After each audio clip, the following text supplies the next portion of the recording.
Hello everyone, I'm Barcode Uncle. Today, I'm going to demonstrate a double random code printing effect. The two marked red areas show the random codes. Let's take a look at the print preview effect.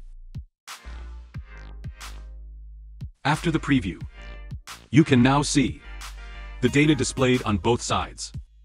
It's not in sequential order like a series of numbers.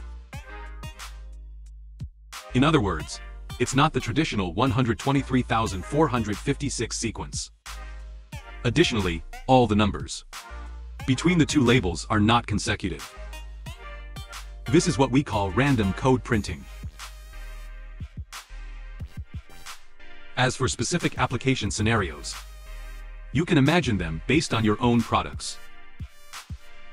Picture it in your mind. If you're interested, feel free to message me.